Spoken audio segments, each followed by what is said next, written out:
Are there countries in the world running budget surpluses? The short answer is yes.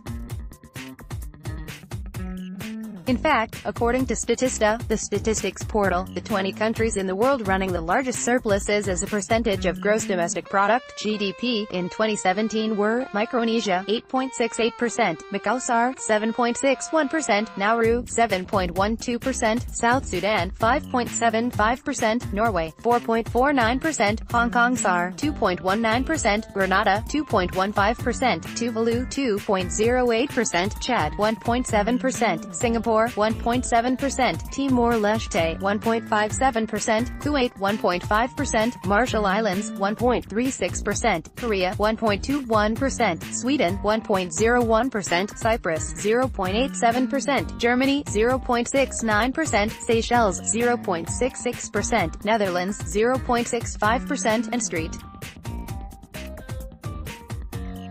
Vincent and the Grenadines 0.61%.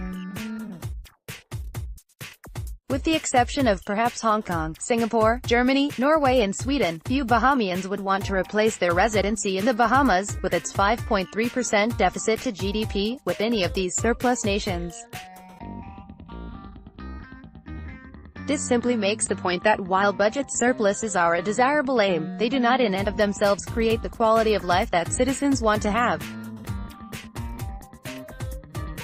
In fact, sometimes, social progress is stifled by fiscal constraints because countries neglect the needs of fiscally demanding areas like education, public health, infrastructure and institutional building to save money and avoid deficits.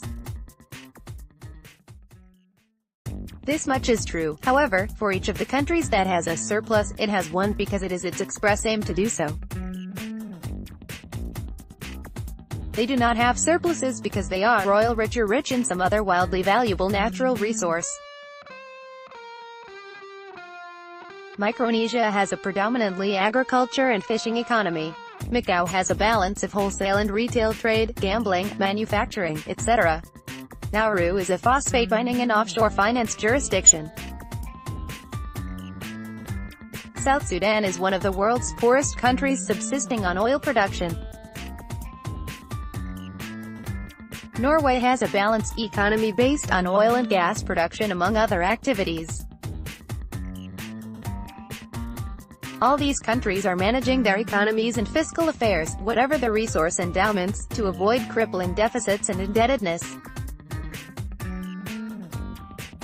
For most of them, if not all, they have room to channel capital into areas of their countries that can enhance their citizens' quality of life.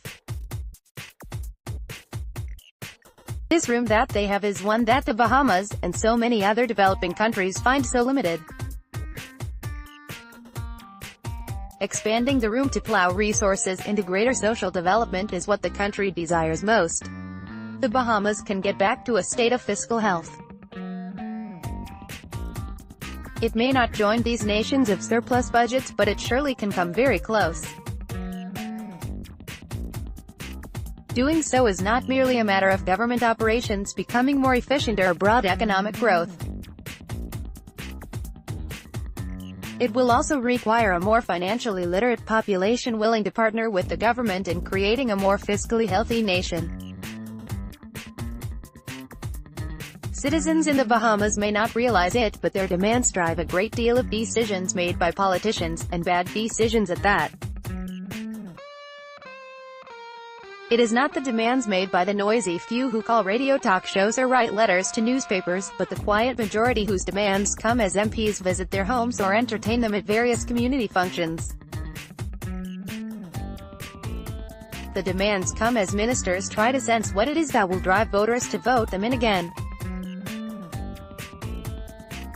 Though they may want to resist, and some may even dare try, the desire to remain in office, pandering to voters as they attempt to do so, is often far stronger than the desire to do what is fiscally prudent, especially at election time.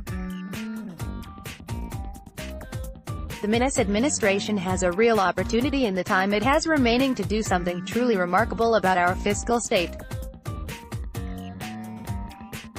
I sense it wants to do great things. But desire is only half the battle. The rest of the battle requires strategic know-how and sound execution. Focusing on getting that under their belts can prove beneficial to them as well as the nation as a whole. Perhaps if they succeed, when that list of surplus countries comes out in the future, the Bahamas will be on it, and will also be among those whose surpluses are combined with impressive human development progress. Givargolang is a Bahamian economic consultant and former cabinet minister who represented the Macao City constituency in the House of Assembly.